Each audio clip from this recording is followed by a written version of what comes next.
the clue is in the name. Too many people think about the what. They don't go back and think about the why. And once you've done the why, there's the who.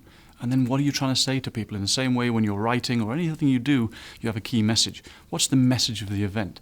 If you haven't defined what success looks like right at the very beginning, how can you possibly measure whether the event was successful or beyond the room was full?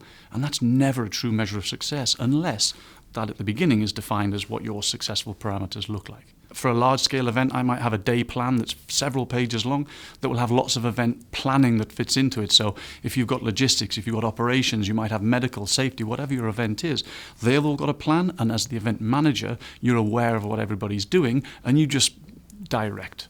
If you have a bad plan, you're going to have a bad event. It's quite simple. But the more work you put in when you've got the time to do it, when you've got the time to rehearse, what actually happens on event day flows for itself, and it allows you to prepare for when things go wrong. If you're too busy running around trying to get things right, you're never going to be able to react when things go wrong. Well, there are lots of different elements to make events successful. From my experience, it's about the team. If you have a good team, you trust them, you empower them, you allow them to make decisions, you allow them to blossom, but within realms of, your experience to allow them to make those decisions for themselves, ultimately then the event management team has not a lot to do on event day. It's just about guidance and direction. And that's, for me, what a good event should look like.